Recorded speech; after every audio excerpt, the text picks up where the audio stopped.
안녕하십니까. 현대차연구소 양우석 센터장입니다. 오늘이 11월 25일 월요일입니다. 자, 일단 오늘 우리 시장 강한 반등으로 시작을 하고 있죠. 사실은 이 점에 대해서는 지난주 지수가 급락을 했을 때 당시에도 강조해 드린 바 있었습니다. 지수가 급락을 해도 구조적으로 장기간 지수 조정을 받는 것이 아닌 일시적일 가능성이 높다.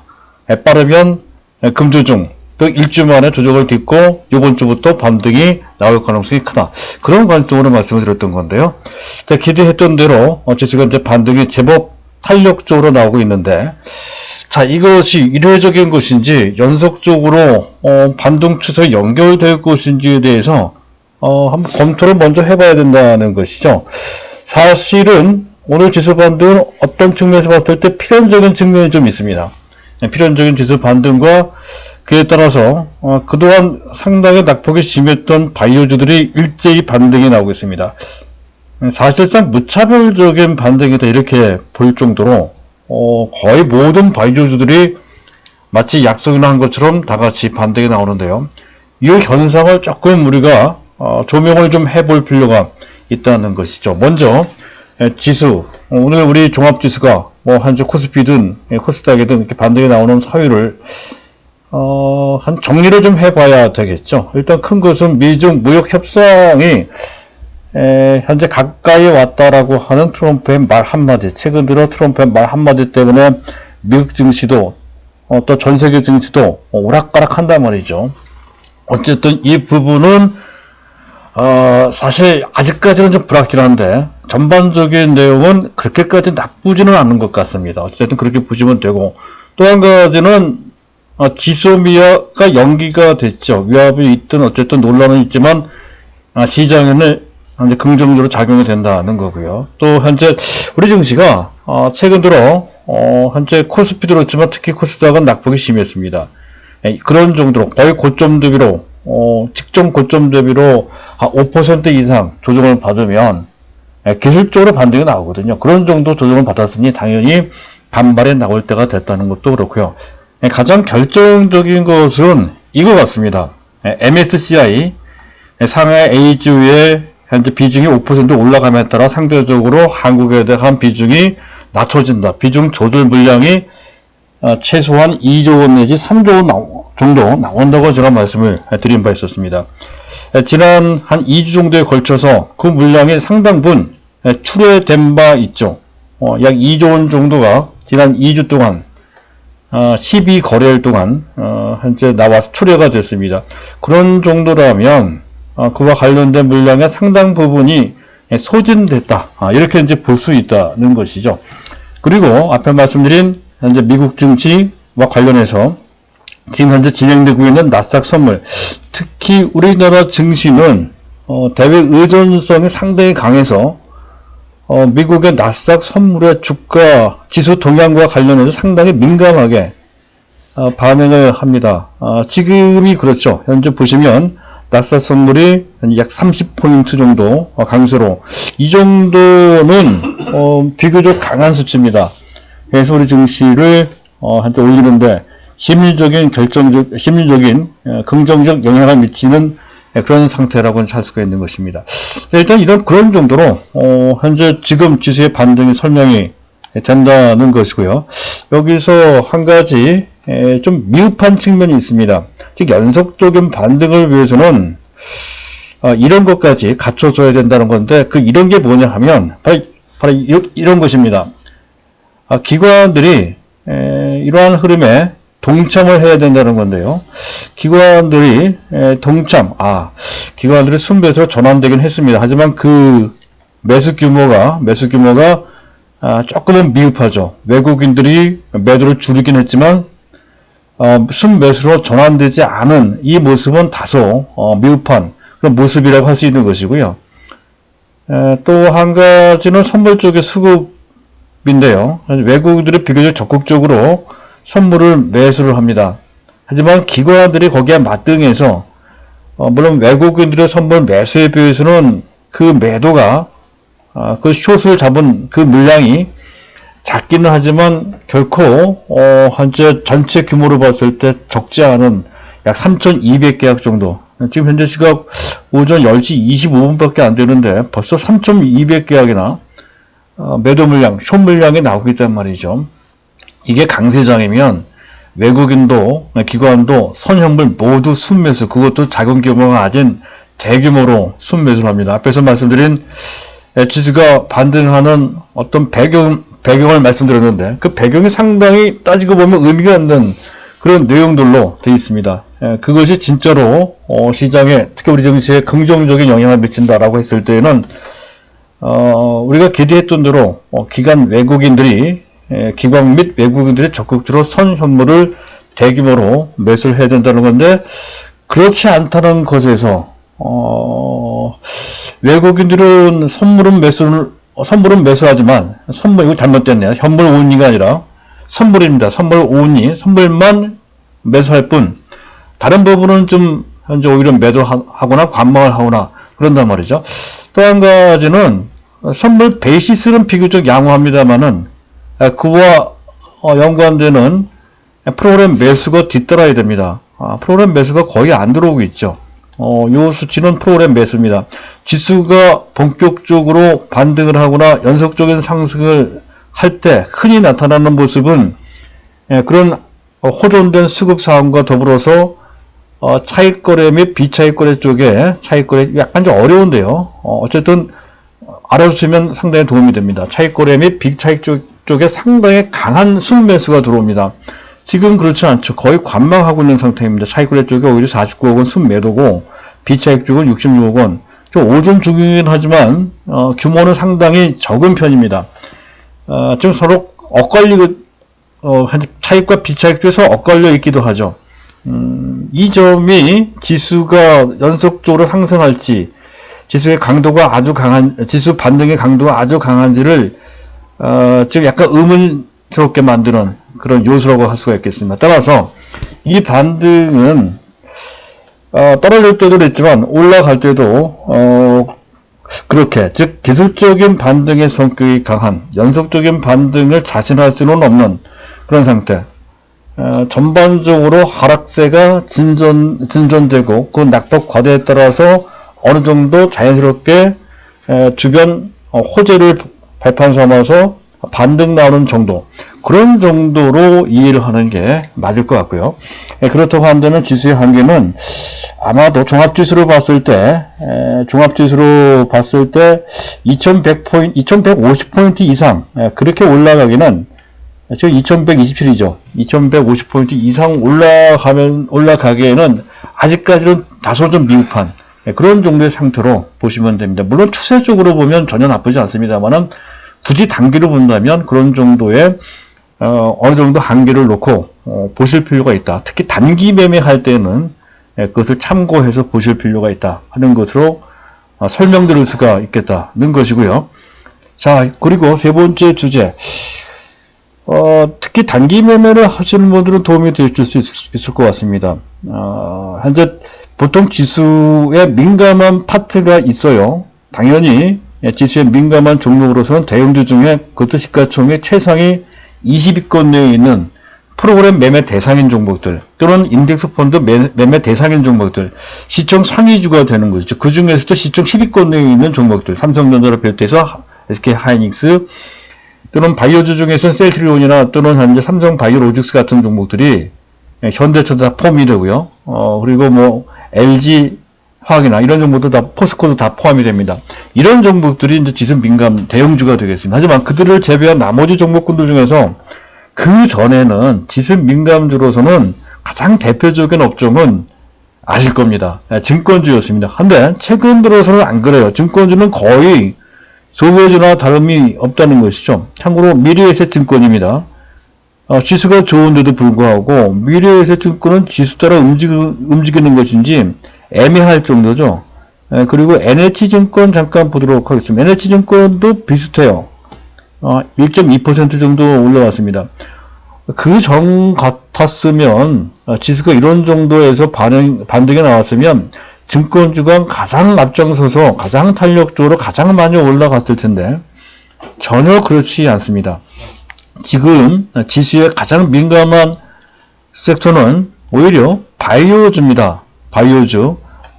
현재 지금 바이오주가 어느새 많은 분들이 특히 우리나라 시장에서 참여함에 따라서 대중화가 되어 있는 상태라는 것이죠. 그 중에 일부는 뭐 현재 삼성 바이오로직스도 그렇고 셀트리온도 그렇고 시가총액 10위권 내에 들어와 있는 코스피 내에서 말이죠. 그런 상태라 그들 자체가 시가총액 최상의 종목이라는 점에서 지수의 영향을 받을 수밖에 없고, 그리고 전반적으로 시장 분위기에 따라 일반인들의 마인드, 투자 심리도 움직임에 따라서 바이오주들도 상당히 대중화되어 있습니다. 지수에 상당히 예민하죠. 그래서 오늘 뜨는 종목들은 대부분 현재 탄력적으로 뜨는 종목들은 바이오주에서 나타나고 있다는 것이죠.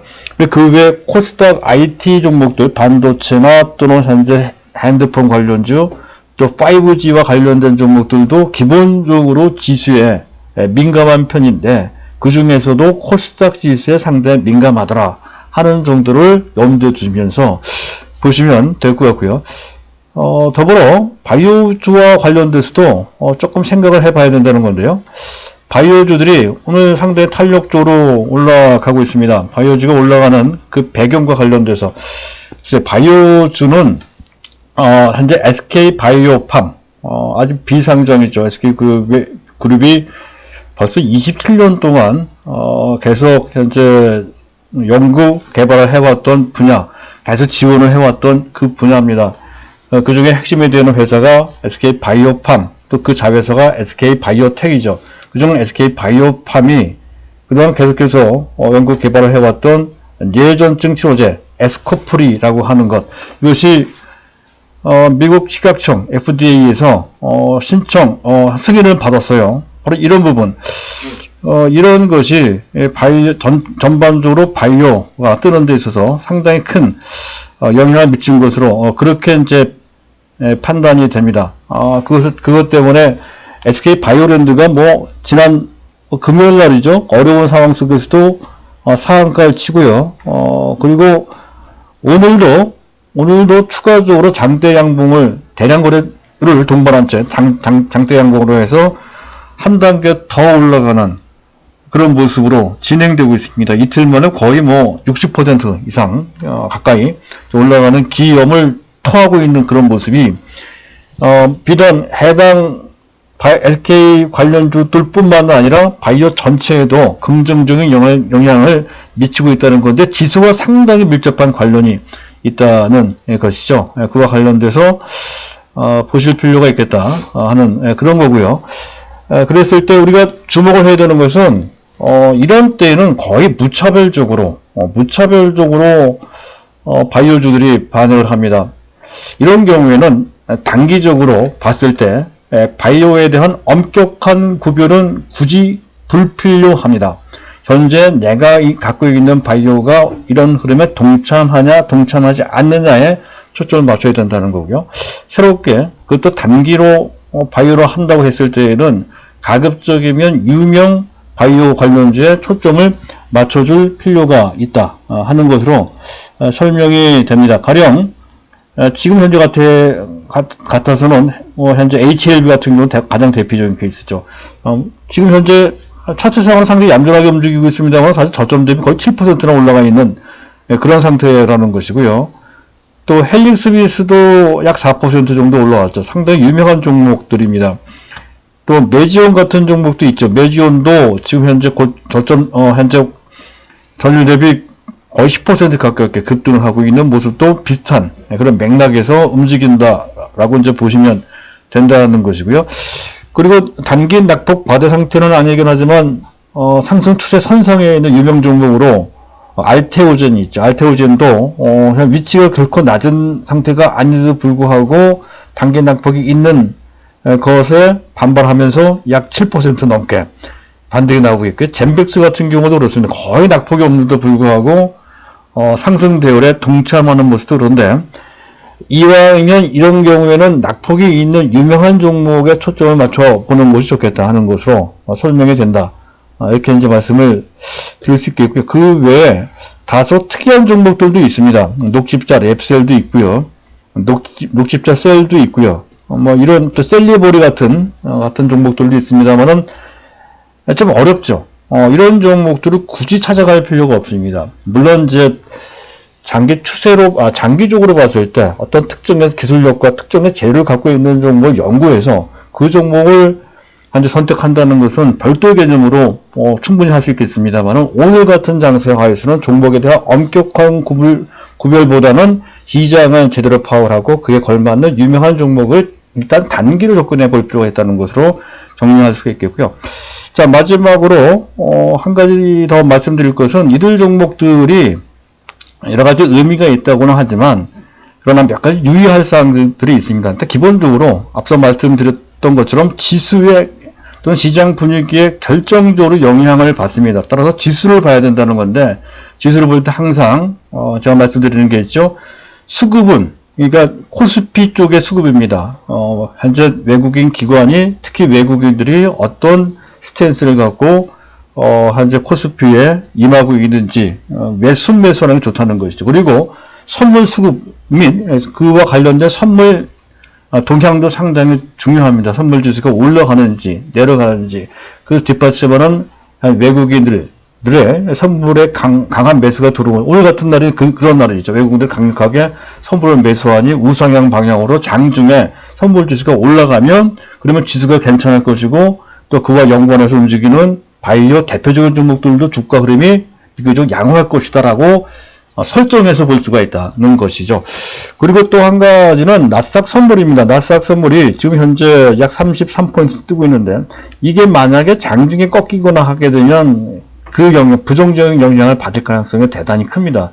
그런 경우는 단기로 매매를 한다고 전제했을 때에는 그들 종목에 대해서도 보수적으로 매수를 멈추거나, 또는 물량이 많을 경우에는 일부 물량을 매도를 함으로써 대응할 수 있는 그런 유연성이 필요하다는 것이죠. 일단 그런 정도를 보시고, 그리고 또 한 가지는 이겁니다. 이들 종목을 이끌어가는 선도주 내지 주도주의 향방도 매우 중요합니다. 지금 현재 시점에서 코스닥 및 유가증권 시장의 바이오 관련주 섹터를 이끄는 가장 대표적인 종목은 SK바이오팜의 에스코프리라고 하는 신약과 관련돼서 보면 SK 바이오랜드라고 할 수가 있습니다. 현재 순간적인 일시적인 그런 선도주 또는 주도주가 되겠죠. 한 장대 양봉 두 개인데서 쫓아가면서 매수할 대상은 아닙니다. 화장품 원료 회사인데 관계 회사라고 해서 이렇게 뜨는 것도 무리가 있는 거예요. 이것만 봐도 현재가 그게 썩 좋은 상태는 아닌 것 같습니다. 무조건 쫓아갈 대상은 아니다. 어쨌든 시장 전체, 바이오 전체로 봤을 때 선도주 역할을 한다는 말이지. 이 종목이 가다가 꺾이거나 하는 그런 모습이 나오면, 그러면 부정적인 영향을 받을 가능성이 크고요. 그것이 아니라 하더라도 시장 선도주인, 또 다른 선도주인 현재 HLB 바이오, 또 현재 메지온, 이런 HLB 바이오, 메지온 두 종목이 아마 선도주일 것 같습니다. 이런 종목들이 크게 흔들리는 모습이 나오면 다른 종목들도 그런 영향을 피하지 못할 가능성이 대단히 큽니다. 이 종목들, 바이오주들은 군집성을 갖고 있어요. 그래서 몰래 다닙니다. 많은 사람들이 서로 영향을 주고 받고 하면서 매매를 하기 때문에 나타나는 현상입니다. 이거를 이해를 해야 단기 매매가 가능하다는 것이죠. 이런 것 저런 것 다 따지기 힘들고 대응하기 힘들다 라고 했을 때에는 그냥 삼성 바이오로직스 이거 하나만 딱 가져가셔도 사실은 충분합니다. 현재 오늘 움직이는 게 막 8,000원 정도 올랐는데 사실 40만원 저희는 큰 무리가 없고, 장기적으로 본다면 이 종목은 제가 말씀드렸죠. 100만원 이상 올라갈 수 있다 하는 관점으로 봐야 된다는 건데요. 오늘부로 우리 목표가를 저희 현대체연구소에서는 목표가를 바꿨습니다. 100만원이 아니라 시가총액 100조, 시가총액 100조면 주가는 150만원입니다. 150만원까지도 올라갈 수 있는 잠재력이 있는 것으로 판단된다는 것으로 우리가 목표가를 수정을 했습니다. 참고하셔서 시장에 대응하시기 바랍니다. 감사합니다.